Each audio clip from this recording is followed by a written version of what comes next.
Hi everyone, welcome to the tutorial 2, chemical bonding. Let's go to the questions. Okay, question 1. When sodium reacts with non-metals, it's only form ions of positive 1, but iron form two different ions with 2 plus and 3 plus. Now use the ionization energy data given in table 2.1, the one below, to propose a reason why for this difference in behavior of the two metals. Now, what they want in part A is they're asking, when sodium react, they always form positive 1s. Okay, but when iron reacts, they can form positive 2 and positive 3. And use ionization energy to explain that. It's very simple. Sodium can only form plus 1 charge. Why? Because the second ionization energy is just too high. All right, and why iron can form 2 plus and 3 plus charges? Because the second and third ionization energy are slightly lower. All right, so let's look at the I've typed in the answer. So this is the proper way of writing the answer, just in case you guys are blurred when you're just listening to my answer. So I just give you some idea how does it work. Now sodium has only one valence electron, so it will only form plus 1. The energy required to remove the second electron is too large, like what I said just now. The first 3 ionization energy of iron are relatively small compared to the fourth one. Now, how do we know are relatively small? You can check it from a table. Okay, the first 3 are relatively small for iron. So they are quite similar to each other, although they are increasing. So the first 3 are quite easy to remove, just like you're removing electrons from a valence shells. All right, so next is the fourth ionization energy is, there is a big jump, it's too high. All right, so therefore iron can form plus 1, theoretically, plus 2 or plus 3, but we don't see any iron with 4 plus charges, right? Because the fourth one is actually quite high. Okay, so the fourth ionization energy is actually quite high, therefore we don't get Fe4 plus. So that's the answer for A. And what about B? Now a chunk of sodium can be easily cut with a knife. Like I said, metallic bondings, metallic compounds, although they are in a solid state with strong metallic attractions, they are still soft because the negatively charged delocalized electrons are moving around, they're free to move, and they act as a cushion between the metal ions positives. So they can move around. When you press on one side, the electrons will just move to another side. So it's like a bit soft, so they can change in terms of shape. So they can cut it easily using just a knife. All right, and yet a bar of iron is much harder. Suggests a reason for the difference in hardness of these two metals. Now, why sodium is soft, like I explained just now, but iron is much harder. So this is the answer. Sodium is composed of a lattice of sodium ions and 1 delocalized electrons per ion. Okay, where iron will be composed of Fe2 plus or 3 plus, so minimum of 2 or 3 delocalized electrons per ion. What does that mean? Now, sodium a plus, they release 1 electrons, but iron can release 2 or 3 electrons. So what does it mean is, the more the number of electrons in the solid state, the stronger the attractions of the metal and the delocalized electrons. And therefore, you need more energy or larger forces to actually cut iron as compared to sodium. Okay, so the more electron it is, the stronger the metallic bond. Makes sense, because metallic bond is the attraction between positive ions and delocalized electron. The more electron you have, the stronger the attractions. All right. Question 2. The melting and boiling points of 3 metals are listed in table 2.4, suggests an explanation for the trend in these values. So we have calcium, strontium, and barium. We can see the melting point and the boiling points are actually decreasing down the group. Now, why is it decreasing down the group in terms of the melting point?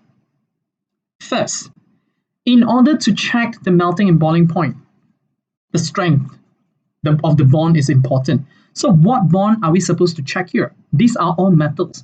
So we should actually check the metallic bonds, right?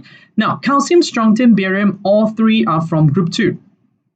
So they are all releasing 2 valence electrons in the delocalized electron cloud, all right? So all having 2 plus and all having 2 electrons from each metal ions. So in terms of electron numbers, they are the same.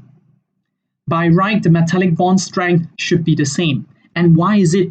You can see the melting point is decreasing because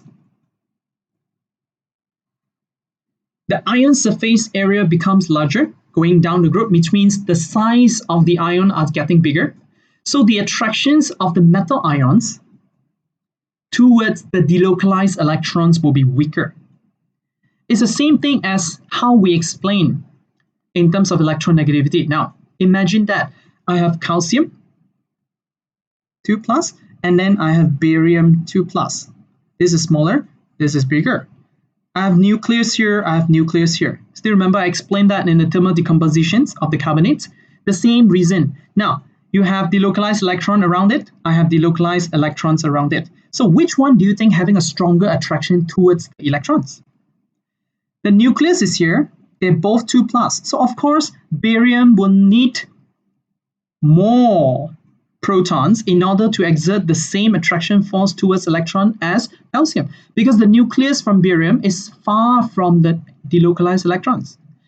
Calcium, the nucleus is closer to the delocalized electron. So the attraction force between calcium and electron will be stronger. And that's the reason why calcium having a stronger metallic bond, so more energy needed to break it. Hence, higher melting and boiling point. All right, barium is the lowest. Same reason, because the attraction force towards the delocalized electron is weak, because barium is larger in size or higher in terms of surface area. Therefore, weaker attractions, less energy needed to overcome it. All right, so that's the answer for A. And what is the answer for B then? So B, table 2.5 lists the boiling points of group 1, 2, and 3, or group 13 of period 4. Now, just now we are comparing within a group. Part B, we are comparing across a period. Now, check the boiling points. Potassium, lowest. And when we move across a period from potassium to calcium, calcium to gallium, we can see the boiling point is increasing. So what do you expect here? When the size of the metal ion is getting smaller, as we move across a period, we learned that in chapter 1. So when they're getting smaller, the attraction force towards the delocalized electron should be stronger. And that is why the boiling point is higher, because more energy needed to overcome it. So this is the standard answer. As a result, the strength of the attraction between positive ion and delocalized electron becomes stronger because the charge is getting higher and the size of it is getting smaller. Okay, see that here? Other than the size, they still mention they can mention about the charge on the positive ions, because potassium is plus, calcium is 2 plus, gallium is 3 plus. All right, so both are acceptable. Number one, you may mention because of the size is decreasing. When the size is decreasing, the nucleus will exert a stronger attraction force towards the delocalized electrons. That's acceptable. Another one is the one suggested here, the answer given, which is the charge is getting higher. All right, stronger attractions. So because of these two, the strength will be stronger and more energy needed to overcome it. Therefore, boiling point from left to right, potassium to gallium increases. All right, so this is question 2. Now, question 3. By right, you should read through this, the passage given, and then we're going to check on what is the answer for A, B, C, D, E, and F. Okay, let's check number 1. So how many valence electrons would you expect thallium to have in its neutral atoms? Sorry, without the L here. So the answer is group 13, or metals, thallium. So you have 3 valence electrons. Part B, describe the bonding and structure of thallium. In your answer, include a simplified sketch of the particles present and their arrangement. Now, what is that bonding and structure of thallium? Now, we know that thallium is a metal and it is from group 13, right? So we have to draw it out, in fact, for this, a structure and bonding. So in terms of structure and bonding, let me draw the structure out before we talk about this, because they want you to describe. So you need to describe it in words. So thallium is like that. Okay, and thallium is from group 13, so it's 3 plus, 3 plus, 3 plus. All right, and each thallium should give you 3 electrons. Sorry, so 2 electrons, 3 electrons. So total you have 9 electrons, which is delocalized around it. So up to you how you draw it. So this is one of it. So I can see each thallium contribute 3 electrons. So in this solid stripe of thallium, you have 9 electrons delocalized around thallium. So the attraction between electrons and metal, this is the metallic bond. All right, so how to describe the bonding and structure? All right, thallium arranged in the metallic lattice structure with strong metallic bond. Okay, that's it. Because they ask you to describe bonding and structure. So make it simple, sketching, and they are in a metallic lattice structure. And what is that lattice? Some of you may ask. Lattice means they arrange in an ordered arrangement. Positive ions next to each other, and in between all the positive ions are actually the delocalized electrons. Now, would it be possible when you have thallium, all the positive ions together, without the delocalized electron between them? The answer is no, because without electrons between the thallium ions, it will cause a repulsion. Because imagine that I have no electrons here by right. Let's say these electrons are not moving. So I have no electrons between them. What will happen between two positive ions? They tend to repel. When they repel means the whole structure will break down. Then they will tear apart. And why thallium will not tear apart, but instead they are attracting each other quite strong? Because these 3 or these 9 electrons are free to move between them. And that's how they maintain the attractions, but they still maintain certain flexibility because the electrons are free to move. This is what I meant by flexibility, cohesion between positive ion, but the attraction force still maintained between them. All right, so this is how you draw the answer question part B. All right, okay, let's move on. See, why thallium is malleable? Why they can form different things? Why can they retain shape? So the answer here is quite simple. Thallium ions are attracted to the sea of delocalized electron, like what I explained. The delocalized electrons are free to move between ions, like a cohesion. They can move in and move out when you bend it, which allow the change in positions of the ion and still maintain the force of attractions between ions and electrons. See that? They are free to move, so you can bend them, but when you bend them, they will move to other places, but still maintain the force of attractions between the positive ions and the electrons. So they will not break down, they will not tear apart, but you can make them into different shape. So there is a certain degree of flexibility here for metallic structure. Okay, part D. Many metals are hard, but thallium is a soft metal. Propose an explanation why thallium is a soft metal. Look, even though composed of ions with 3 plus and 3 delocalized electrons, like I mentioned just now, the more delocalized electrons you have, the stronger the metallic bond. Yes, they are strong, okay, if compared to sodium, because sodium is just +1. Thallium is +3. So in comparison with sodium, they are strong, they are harder. But that does not mean they are hard metals. You get what I mean? So if you're comparing sodium, yes, they are harder, but overall, they are still soft because the electrons are free to move, like I mentioned just now. Okay, so even though they have 3 delocalized electrons per ion, thallium ion has very large radius, again, which causes the positive charge to spread over a large area. The size of the metal ion are quite big. Okay, when the size of the ions are quite big, like I mentioned, the nucleus attract the electrons. The distance between them are actually quite further. So the attraction force of the nucleus, which is far from the electrons, will be weaker. Like what it says, weaken the force of attractions between ion and delocalized electron because the size of the metal ion is quite big. So lattice arrangement is not as tight as harder metals. So overall, it is still soft in a way. But if you compare with sodium, of course, they are harder than sodium. But if you compare thallium with other metals, which is smaller in size, then these might be softer. Okay, I hope you can understand that. Never mind, you just jot down whatever you would like to ask. I will clarify or further clarify that in your tutorial sections. All right. Okay, next, E.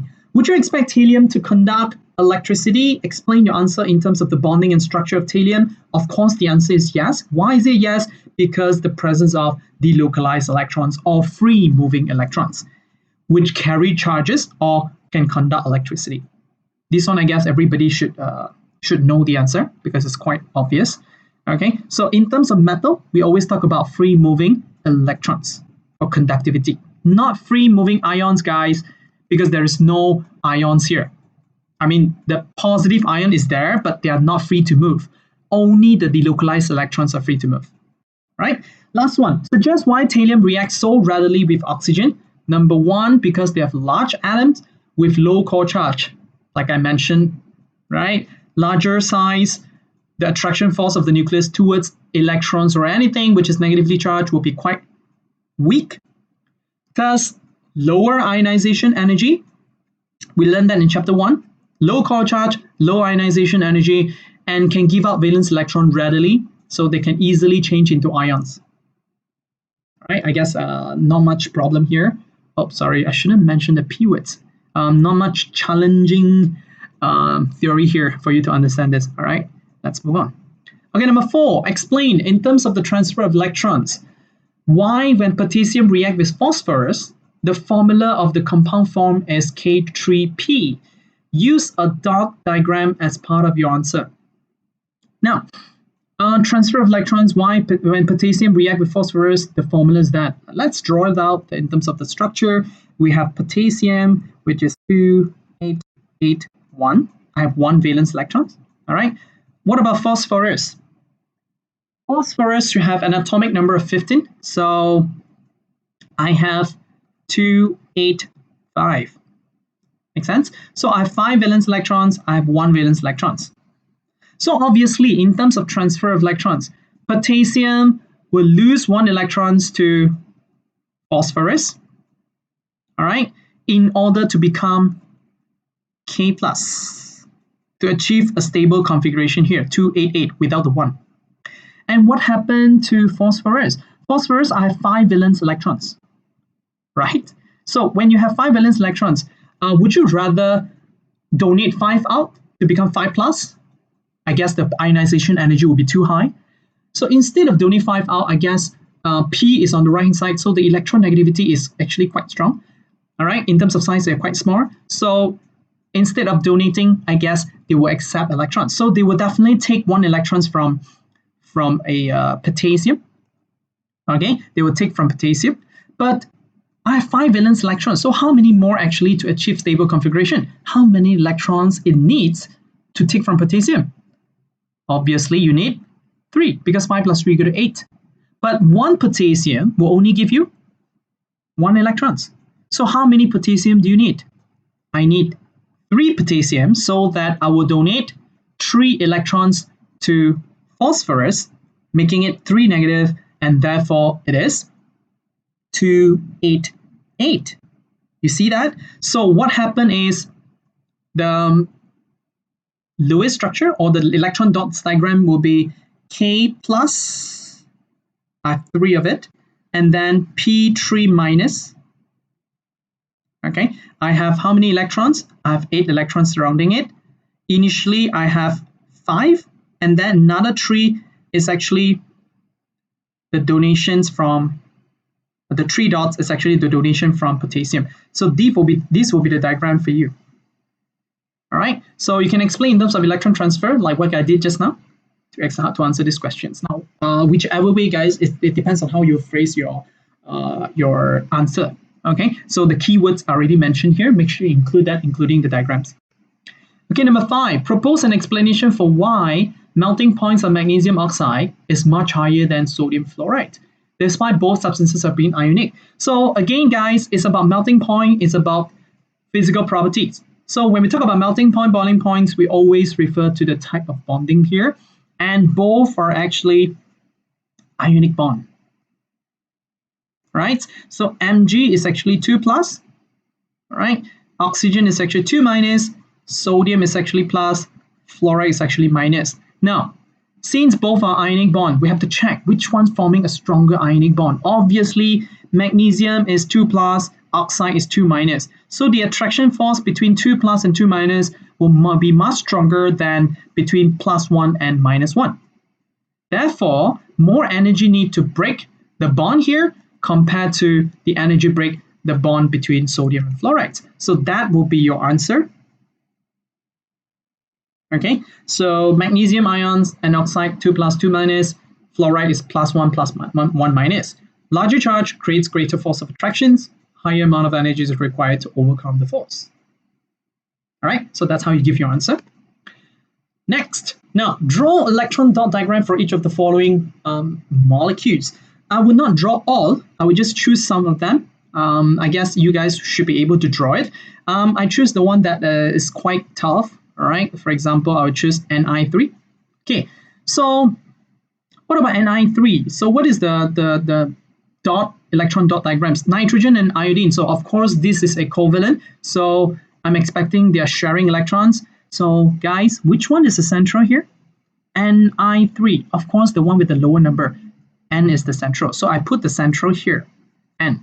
And then I put the I surrounding it, whichever position you want, as long as it's surrounding the central.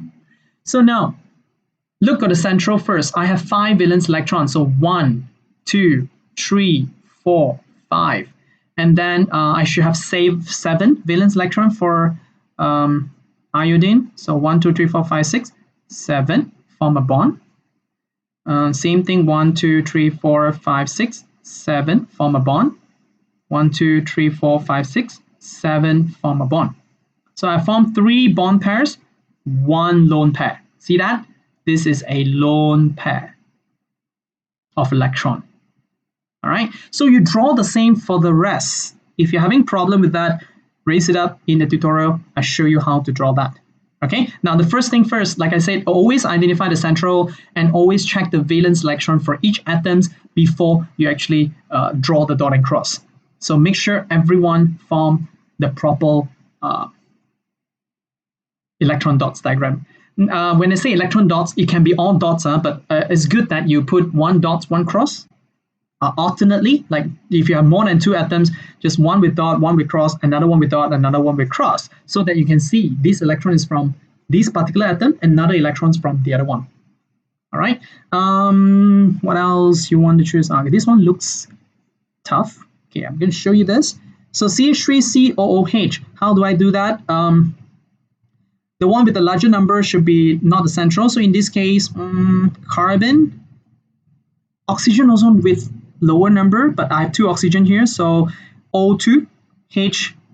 So the one with the lower number is still carbon. And another way to identify the central. Now, if they have the similar number, guys, if it is like HBr, so which one will be the central, right? So that will be a bit confusing. Like for example, H is 1 here, C is 1, N is 1, all with 1 number. So which one is the central? Check this. If you're unable to identify based on the numbers of atoms, you check this. The one with higher valency. Got that? The one forming more bonds, which means, all right, so for example, I have carbon, hydrogen, and oxygen. Now, how many bonds usually formed by carbon? Carbon has 4 valence, you form 4 bonds. How many bonds formed by hydrogen? 1. How many bonds formed by oxygen?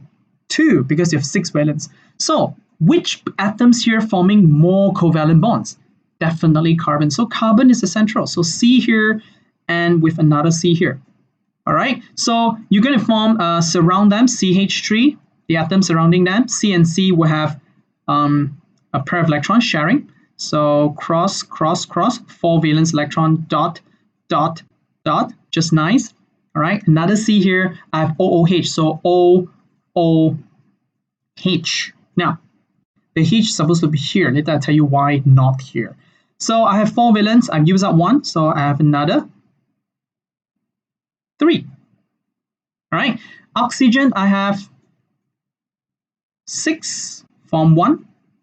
All right, I have 6, form 1. But bear in mind, oxygen should form 2 bonds, so you have to bring this over here to form another bond, so double bond here.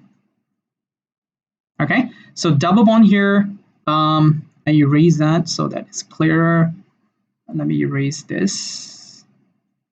All right, So it should be one more electrons, 1, 2, 3, 4, 4, and then take one more cross here, 1, 2, 3, 4, 5, 6. So I have 6. Double bond here because oxygen prefer 2 bonds, and this one forms single bonds. Oops, how many bonds already here? 1, 2, 3, 4. Carbon's already full, 4 bonds. You can't form the 5th one. No 5 bonds for carbon. So what to do? This oxygen need to form 2 bonds. That's why I put the hydrogen here. So that you can take these electrons over here to form a bond with hydrogen.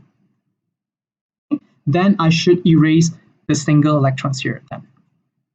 All right, so this is the dot and cross for CH3COOH, which is a carboxylic acid, ethanoic acid.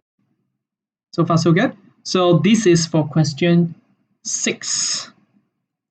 All right, so let's move on to question 7. Question 7, why would you not expect liquid hydrogen chloride to conduct electricity? Now, if you look at hydrogen chloride, it is a molecule, all right? So you have HCl molecules, and then liquid means you melt HCl into a liquid form. So, or you condense HCl gases, okay, into a liquid form. So when they form a liquid, it will still be, that's the answer. Let me do this, draw the structure out. Now, if you look at the answer given, hydrogen chloride is a covalent molecular substance with covalent molecules, and there is no ions present in a pure HCl or any delocalized electrons to enable to conduct electricity. So this is what I meant by you have HCl. Initially, for example, they are in a gaseous state. So you have a lot of HCl molecules. They are further apart from each other. Okay, so let's say they are all HCl gases. Now, when you condense it, okay, when you cool it down, reduce the temperature, what happens is the molecules are getting closer to each other. The intermolecular forces here is getting stronger with each other. So when they're getting closer to each other, they are changing from HCl gas into HCl liquid. But then the HCl still maintain as a molecules. Okay, so they still maintain as a molecule means there is no free moving ions or electrons. So therefore, it will not conduct electricity. Okay, so that's the answer for A. All right, let's move on. For B, however, when hydrogen chloride is dissolved in water, the resulting solution is a good conductor of electricity. Propose an explanation for these observations. Now, in the presence of water, HCl reacts to form a solution containing ions, which means when HCl, for example, plus water, okay, in the presence of water, it actually dissociates into H plus and Cl minus. See that? H plus and Cl minus, they dissociate in water to form ions. So now it's no longer in a molecular form, they are in the ionic form. So because of this presence of ions, they can conduct electricity, they can carry charge. So that is why HCl, when dissolved in water, it dissociated into ions, and this ion able to conduct electricity.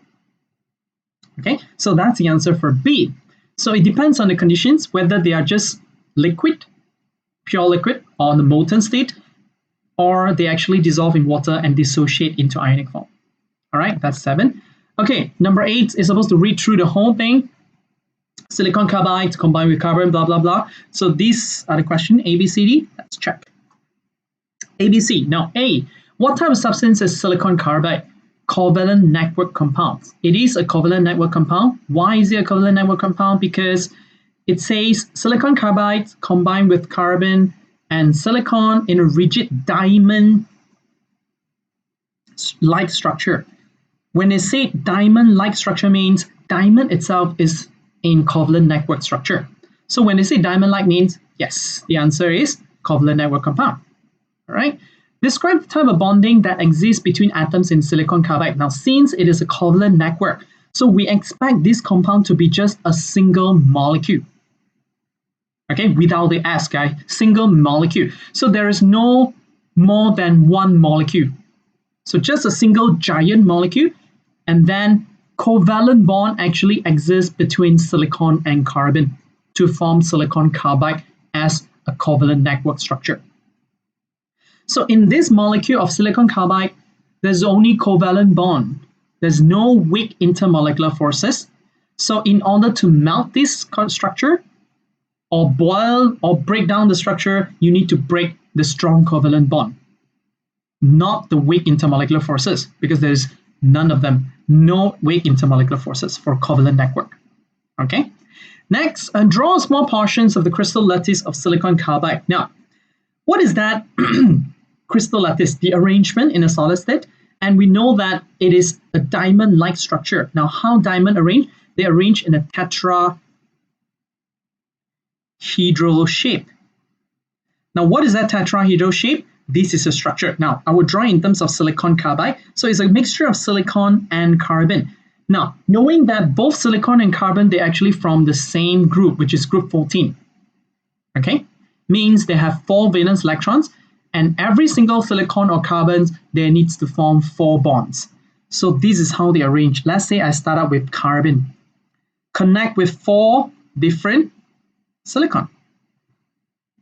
Alternately, guys. Okay, 4 bonds. And each silicon here also form 4 bonds. 1, 2, 3, 4. And then we have carbon here. Same goes to this. 1 already here. 2, 3, 4. Carbon, carbon, carbon. And then 1, 2, 3, 4. Carbon, carbon, carbon. And then this one continue 4 bonds. This one also attached to another 3 bonds, total 4 bonds. So they keep connecting each other with carbon, silicon, carbon, silicon, carbon, silicon. And that makes a big, giant molecule. Okay, with strong covalent bond between the structure. So this is how it looks like, so-called the tetrahedral shape, which means you have 4 bonding pairs. 4 bond pairs and no lone pairs anywhere. So 4 bond pairs. So 4 bond pairs combined with another 4 bond pair, and keep going, you get this tetrahedral giant covalent structure. All right, so yeah, that's the answer for C. And what about D? Discuss the use of silicon carbide in terms of its properties, bonding, and structure. Now, what will be the uses of silicon carbide? Now, we know that it is a strong covalent network structure with strong covalent bond. It is hard enough with high melting and boiling point, right? So, strong covalent bond between atoms require high energy to break it, thus high melting and boiling point, and hard, therefore suitable for abrasive uses. Okay, so anything that needs it to be strong and hard. Okay, for example, lining for a furnace. A furnace should burn stuff in it reach to a few thousand degrees Celsius. Okay, if the lining of the furnace is with low boiling and melting point, what will happen if you are burning up to a few thousand degrees Celsius? The whole lining, the whole furnace will collapse. Okay, so in order to make it withstand high temperature, silicon carbide can be used as a lining for furnace, or anything that needed to be resistant to temperature, high temperature. It will not melt easily, okay, and it needs to be hard enough to build the structure. All right, so that's ABCD. Number 9. Now consider the following processes.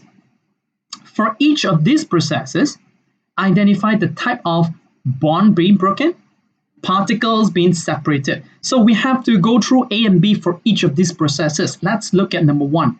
Sublimation of dry ice, solid carbon dioxide, which means the dry ice is changing from a solid state into a gaseous state without going through a liquid.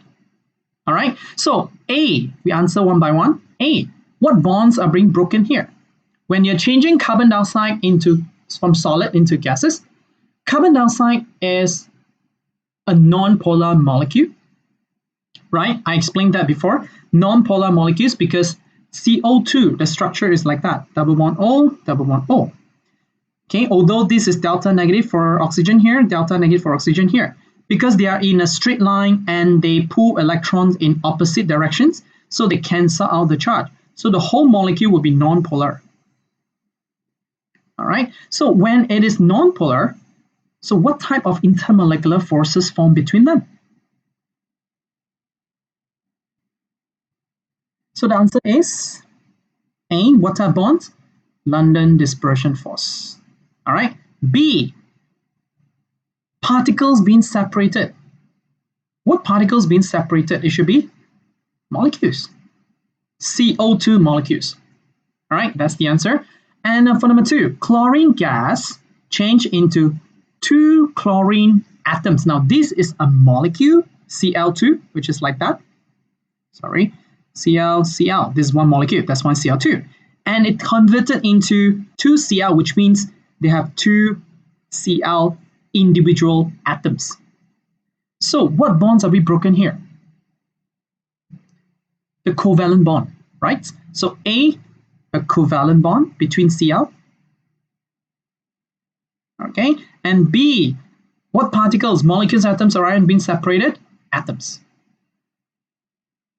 2 chlorine atoms from molecule break down into 2 separate atoms. All right, bending an iron nail until it breaks in half. So iron nail is supposed to be metal with metallic bond between the metal ions and the delocalized electron. So when you bend it, of course, the electrons will move. As I said, the delocalized electrons working as a cushion, so they can move into another space where still maintain the attractions between the positive ions and the electrons. So they will not break. But if you bend it over the limit, it will break. So what bonds being broken here? For the third process, A is actually metallic bond, obviously. For B, what are the particles being separated in this case? Iron and electrons. Iron atoms and electrons. Because that's how the attraction formed between them. All right. Number 4, shattering a crystals of potassium nitrate. So you're breaking down, because crystals of potassium nitrate should be brittle. So you're breaking them down into what? So what bonds being broken here? A is definitely ionic bond, guys, because it's an ionic compound. And then B should be ions, right? The positive K plus and the nitrate NO3 minus.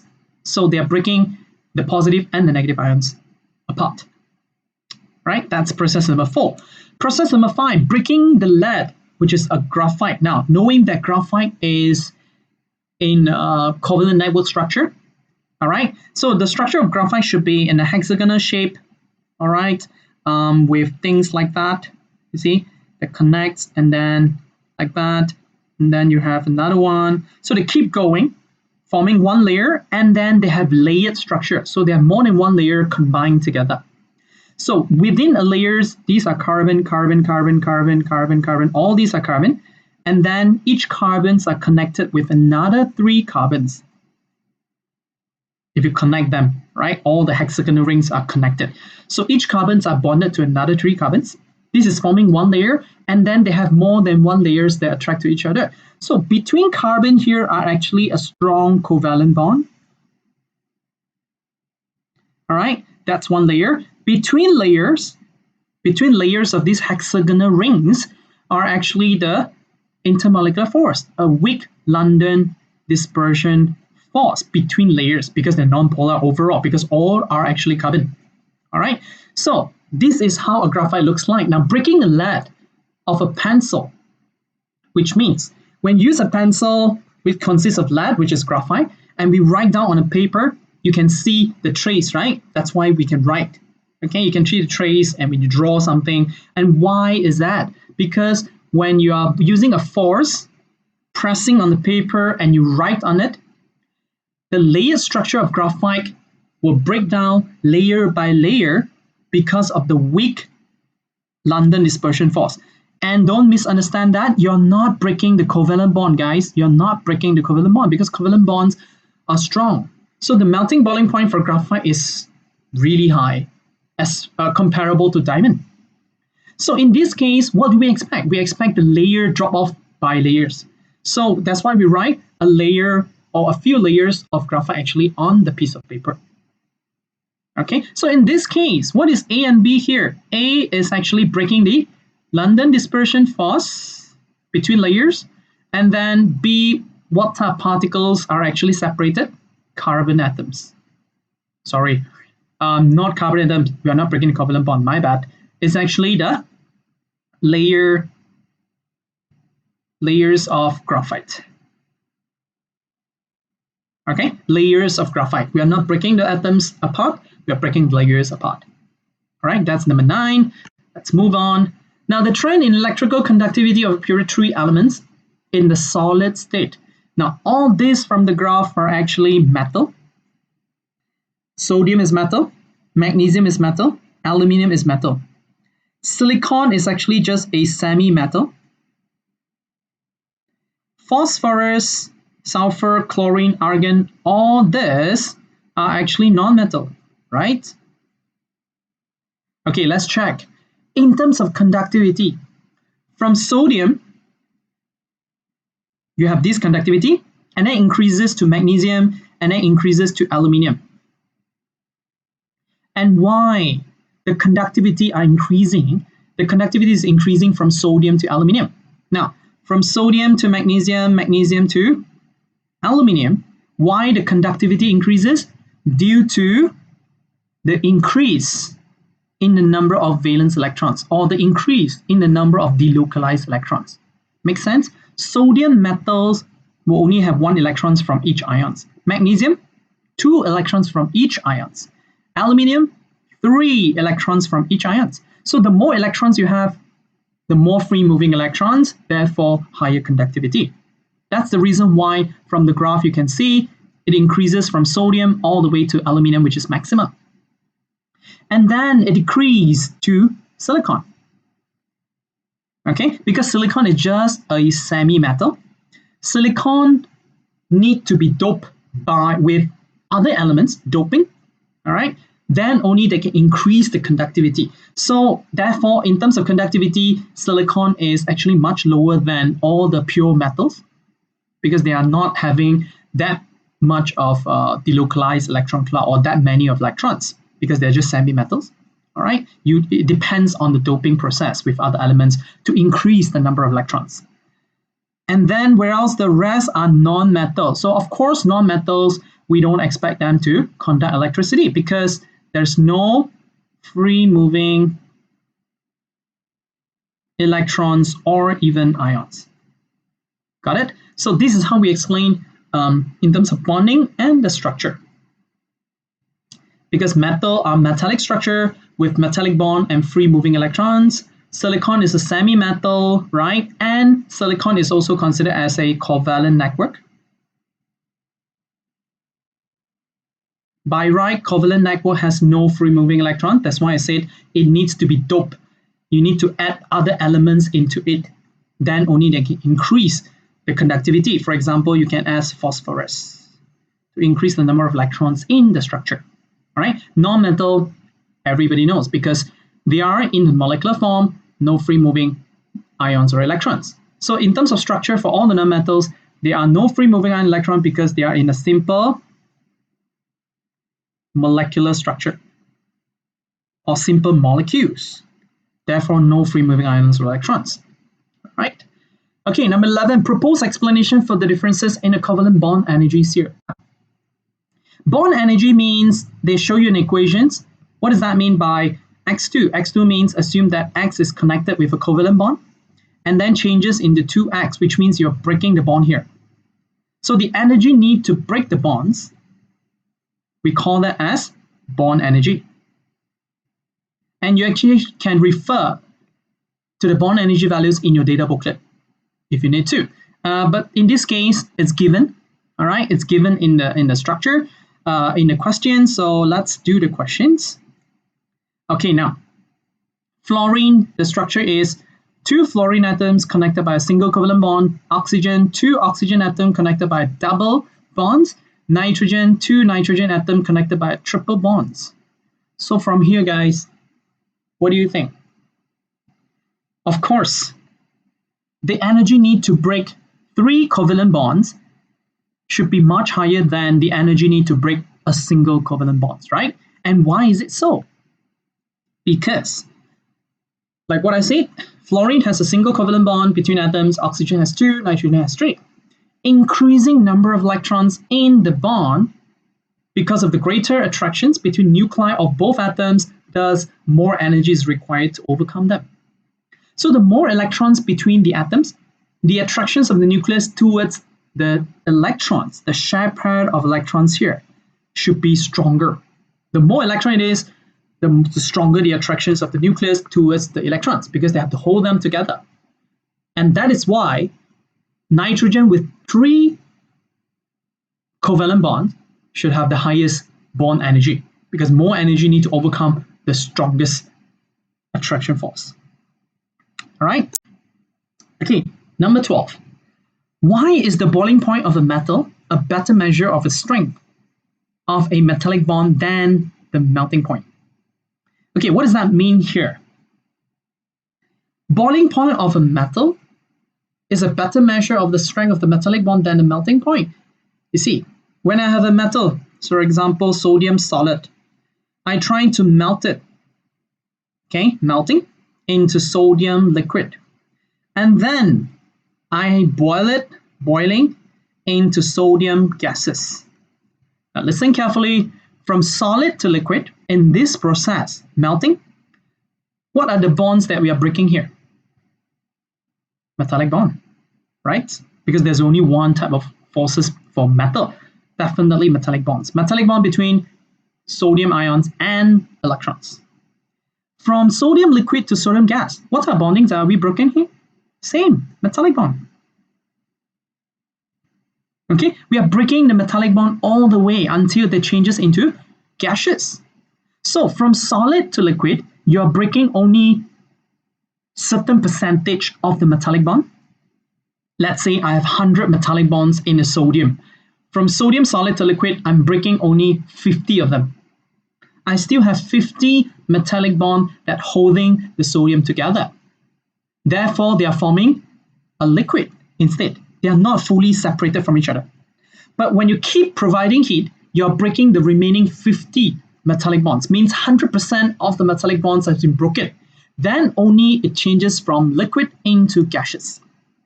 So in order to measure the strength of the metallic bond in sodium, of course, we need to break all the metallic bonds before we know these are the total energy needed to break it 100%. So it's better to measure the boiling point for an indication the strength of the metallic bonds. If you just melt it into liquid, the indications, the metallic bond has been broken, is just half of it. So that doesn't reflect the total strength of the metallic bond. So that is why we need to break it all the way until they form a gaseous state. Assume that 100% of the metallic bonds have been broken. All right?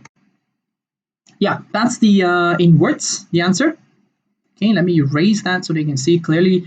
In molten metal, the attractions between positive ion, the delocalized electron is weak but still exists. See that? It's weak but still exists. But once boiled, gas form and metallic bonds are completely broken. All the metallic bond is completely broken, thus a better indicator of the strength. All right. Okay, let's move on. Question 13, draw a line structure for the following molecules and identify covalent bonds as either polar or non-polar. Line structure, you don't have to draw a Lewis diagram, dot and cross, no. As long as you are good in Lewis diagram, you should be able to draw the line. A single line represents a pair of electrons. For example, HBr, we know that it's a single bond, so a line with Br. SiCl4, Si with 4Cl. All right, and then SO2, double bond O, double bond O, lone pair. N2H4, N2H4. Okay, follow the Lewis diagram. If you don't know how to get this line, go back to Lewis diagram, draw the dot and cross, then you just put a line for each pair of electrons shared. Then you will get this structure. And always remember, nitrogen has 5. You use up 3. Each nitrogen should have a lone pair of electrons. All right. Now, to identify whether it's polar or non-polar in terms of its covalent bond. So between HBr, polar and non-polar, guys. Br is from the list FONClBri. So Br is always delta, negative. Hydrogen will in turn become delta, positive. So yes, polar. The bond is polar. SiCl4, let's check. Is the bond here polar? Cl is one of them, delta negative, delta negative, delta negative, delta negative. So the answer here is, because the question asked, covalent bond as either polar or non-polar. They are asking for the polarity of the bond. So in this case, the bonds are polar. All 4 bonds are polar. But if I ask you another question, is this a polar molecules?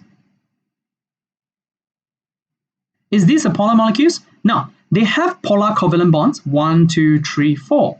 The bonds are polar. But is this considered polar molecules? The answer is no. Why is it no? Because yes, they have covalent bonds, but because they're pulling the electrons in all directions. See that? They are symmetrical, as I mentioned that in the summary. When they're symmetrical, they cancel out the charge. When they cancel out the charge, the molecule is non-polar. Okay, so I repeat again, a molecule can have a polar bond, all right, but not necessarily the molecule itself is polar. It still have to base on whether the molecule is symmetrical or asymmetrical. If a molecule has a polar bond, but it is symmetrical, then the molecule is non-polar. But a molecule with a polar bonds and is asymmetrical, then the molecule is polar. All right, so it's polar here because they're referring to bond. SO2, do I have a polar bond here? Definitely, right? The bond is polar because oxygen is more electronegative. So it's a polar. The bond is polar. What about N2H4, guys? Nitrogen is more electronegative, delta negative, and as well as you have a lone pair here. So all the hydrogen will be delta positive. Again, even though they seems like they're canceling out, but because it has a lone pair here and they are talking about bonds, so each bonds are still polar. So all of them having polar covalent bonds. All right. So next, the following molecules have polar covalent bonds. Now, they all have polar covalent bonds, no doubt. All right, they all have polar covalent bonds.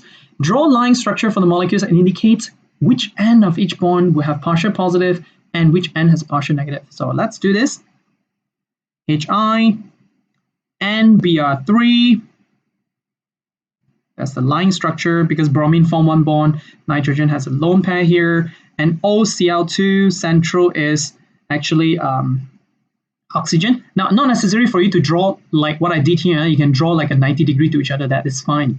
Okay, we will learn that. Why am I drawing this? Because that's a habit. All right, there is a reason why, but not now. You can draw in a 90-degree form. Right. So oxygen should have 6 valence, taking out 2 to shed, and then I still have 2 lone pairs. Okay, now let's determine the charge between H and I, guys. Obviously, delta negative, delta positive, because I is more electronegative than H. Nitrogen and Br, if you check the electronegativity and due to the presence of a lone pair, of course, bromine also has lone pair, but in terms of electronegativity, nitrogen should be higher, so nitrogen is negative. The rest are positive. All right, makes sense? It depends on which one is more electronegative. Oxygen and Cl, which one is actually more electronegative? Obviously, oxygen, delta negative, and the chlorine now is delta positive. So that's the answer. All right. 15, describe how electronegativity changes across a period and down a group in a periodic table. So it's referring back to chapter 1. Electronegativity across a period should increases due to increasing core charge. Electronegativity decreases down the group due to increasing shooting effect. I believe everyone knows about this very well, all right? B, explain using the concept of core charge why fluorine is more electronegative than oxygen. So fluorine, calculate core charge, 2, 7, and oxygen is 2, 4. All right, so then, sorry, it's not 2, 4, 2, 6, my bad. Okay, 2, 6. So what happened here in terms of core charge? Fluorine, the atomic number of fluorine is 9. So 9 minus internal, which is 2, you get plus 7.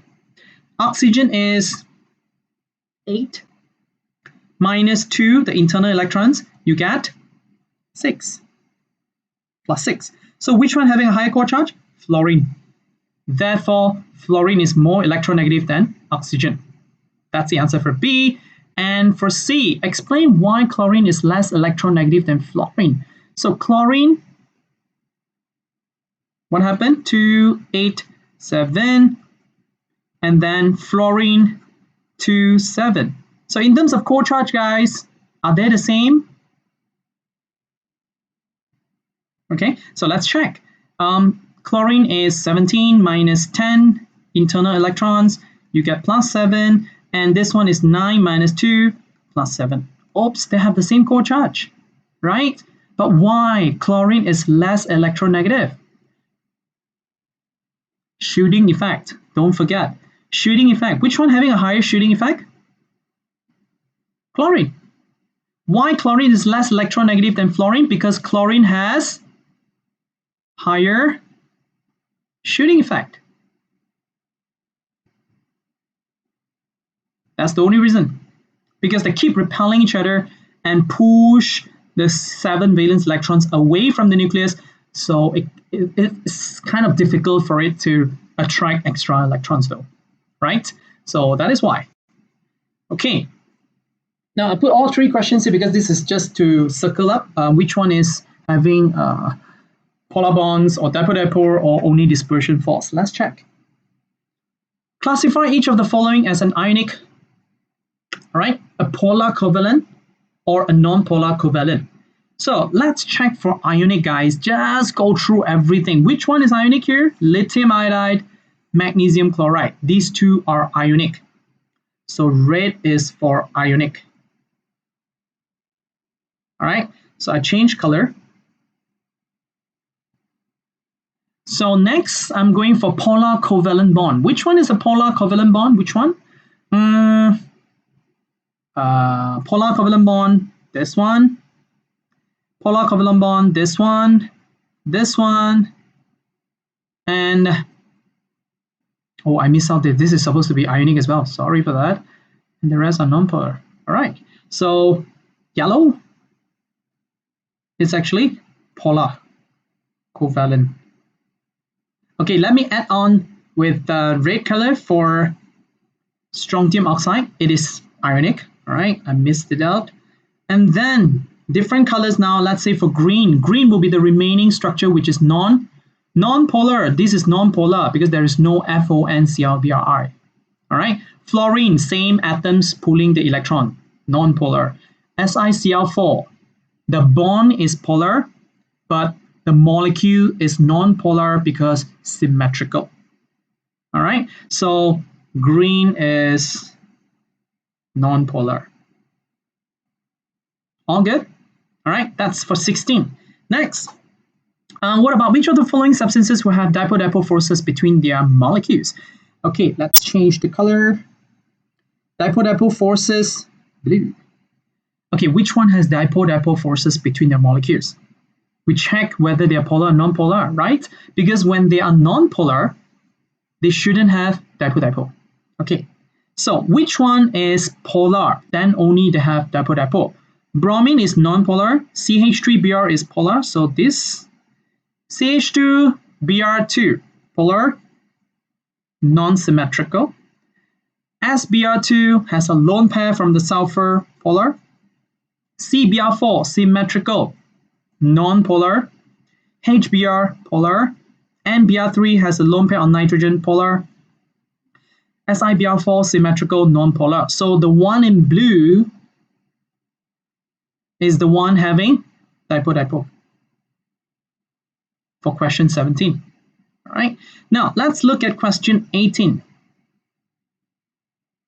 Purple. Which of the following substances have only dispersion forces between them? Again, only dispersion force. So it must be a non-polar molecule. So non-polar molecule, that's the one. Polar, polar, non-polar, symmetrical, polar, lone pair on the sulfur. So polar, C2H2, non-polar because there's none of the FONClBrI. So this is non-polar. Only CNH, non-polar. PF3 has a lone pair, polar. F2, non-polar, same elements. So these are the non-polar. So purple is non-polar. So therefore, only LDF, London dispersion force between their molecules. between molecules, guys, I'm talking about between molecules because these are all intermolecular forces. Right? 19. Predict the substance with a higher boiling point in each pair. Give a reason. Now, to know whether they have high boiling point, check the intermolecular forces. All right? Hydrogen bond is the strongest. Okay? Hydrogen bond stronger than the dipole-dipole, sorry.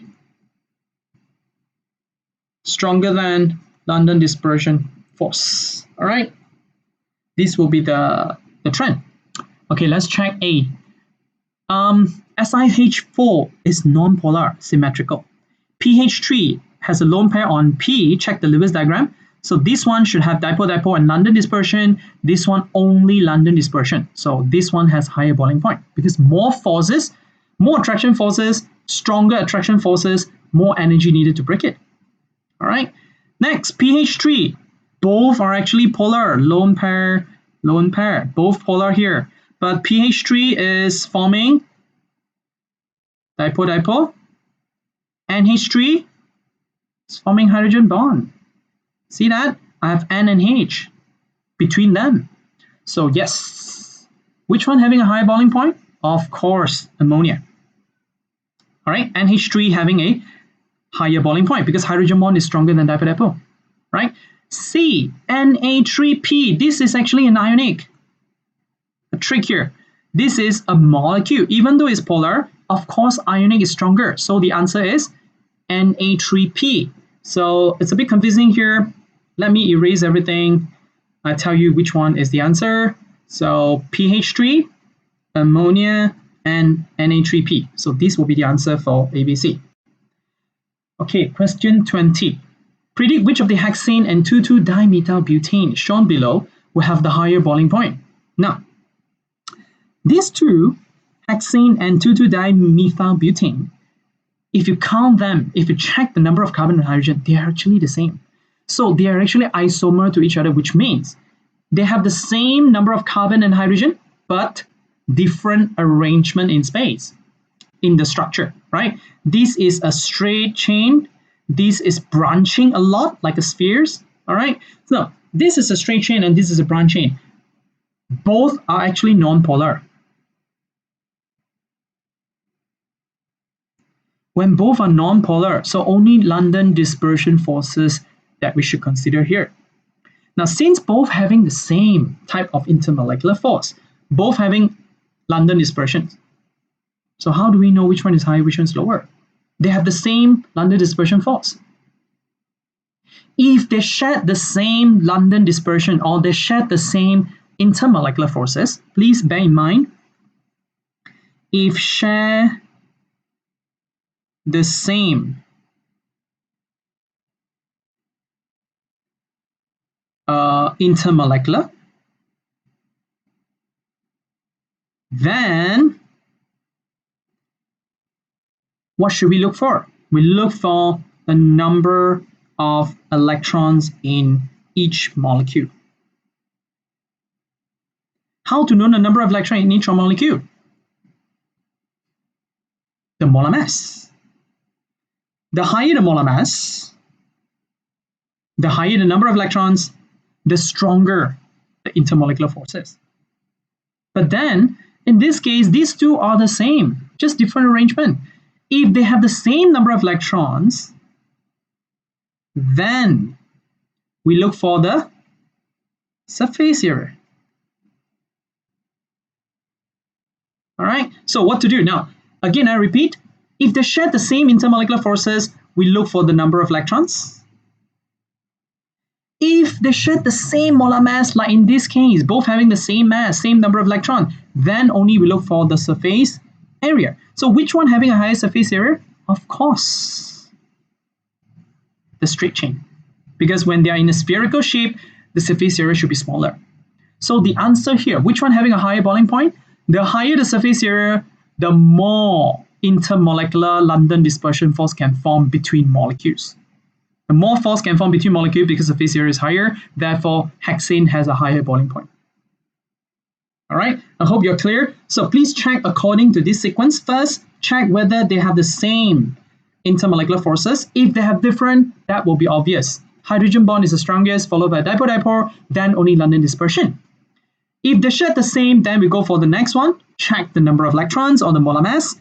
If they share the same, then we go for the third one, which is the surface area. So these are the things that you need to follow. This is a sequence to check whether they have the same, which one is higher in terms of melting and boiling points. All right, so that is for 20. Okay, let's go on. Let me erase that. Go on to 21. Right. Now identify the type or types of intermolecular forces in the following substances. Now always remember, every single molecules here, they are having London dispersion force. This is a must. Okay, so I'm not going to state that down because everybody will have the same London dispersion force, but what will be the additional force?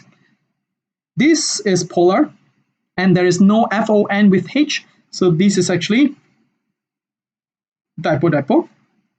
This is actually polar as well, and there is no FON with H because CH2 F, delta negative, delta positive. So the delta positive and negative is actually between C and F. There's no H, which is delta positive. This is not positive. The H here is not positive. So obviously it's not hydrogen bond, so still dipole-dipole. All right, CBr4, symmetrical, only LDF. CH3OH, what do you think? Hydrogen bond. Because of the OH. Okay, because of the OH. CH3, CH3, guys, something wrong here. Sorry, typo. So this one's supposed to be only LDF.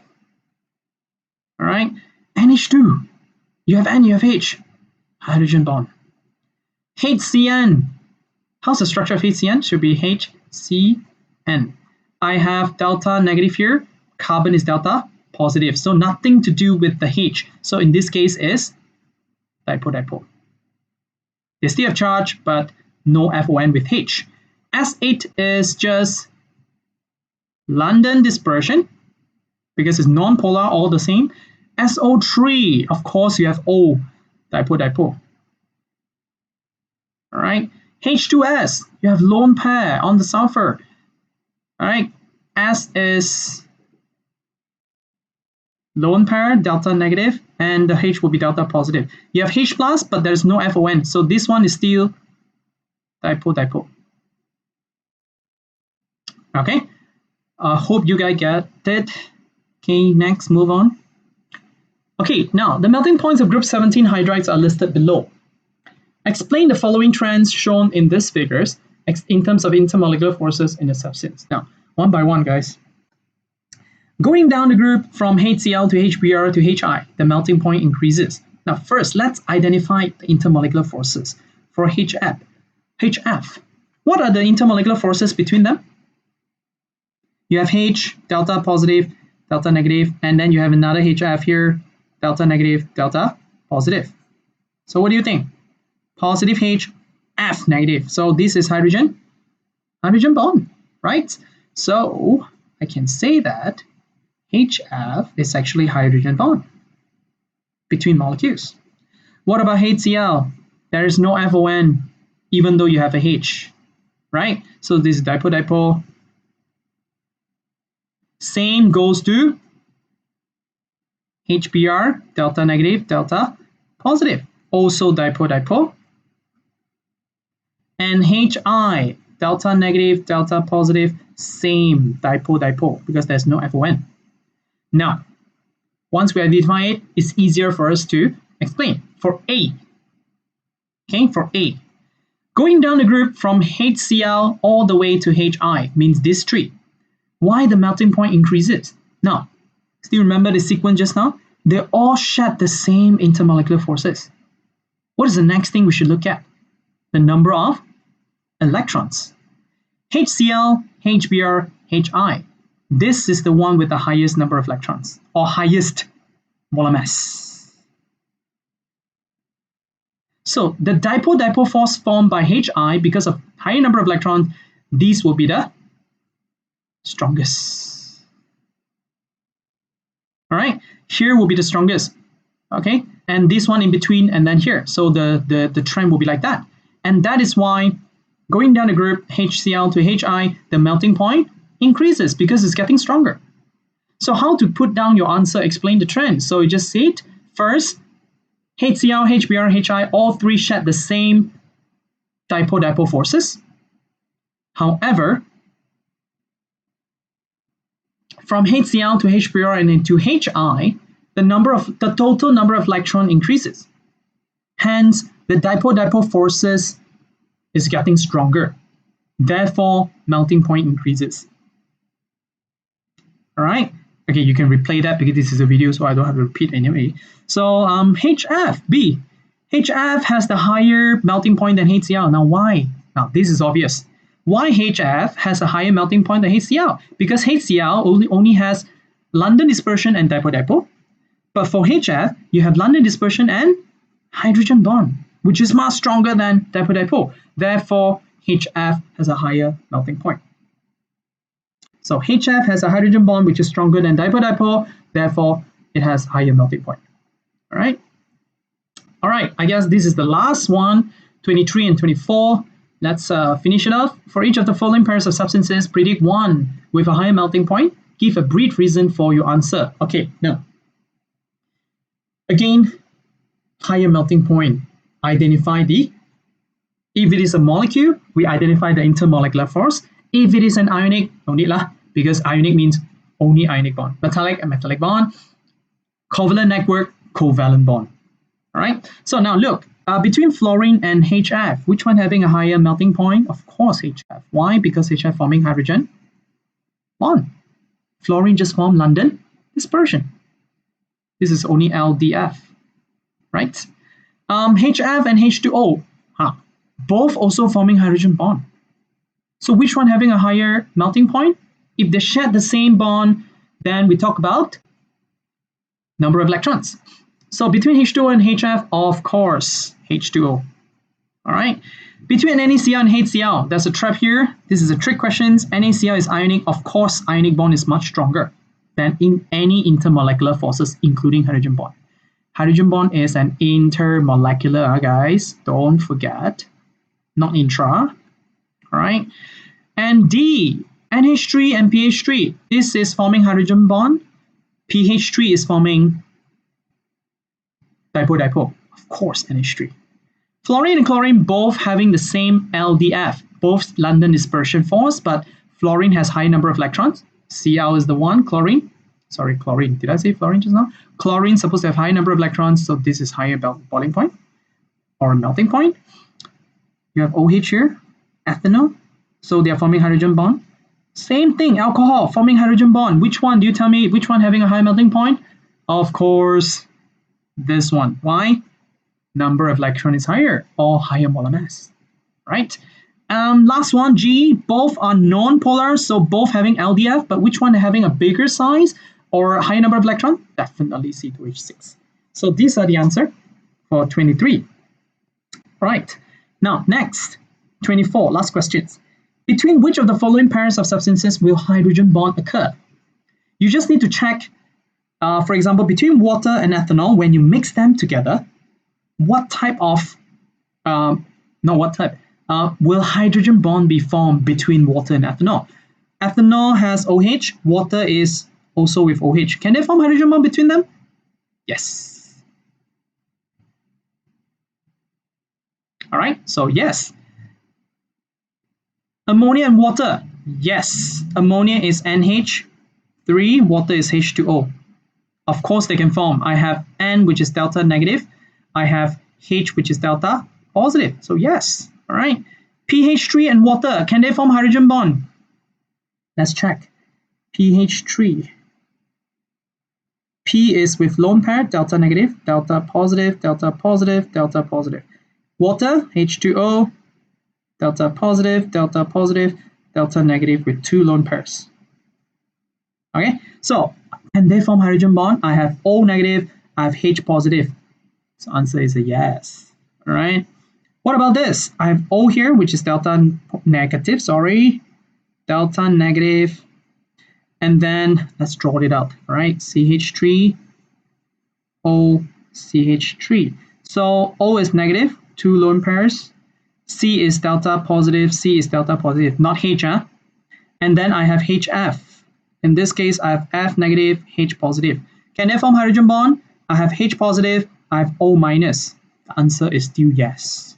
See that? All right. What about this? I have H positive, N negative, O negative. Yes. All right. Oh, yes, because they still can form a hydrogen bond between H and F, or H and O, or H and N between molecules. Last one, CH4, symmetrical. This is non-polar. And this is polar. So can they form hydrogen bond? The only one which is a no. All right. So that's all for the tutorial. Again, any one of the questions you would like me to repeat and further clarify, to rediscuss, go ahead during our tutorial sessions. Yeah. Okay. Thank you so much, guys. I'll see you in the tutorial sessions.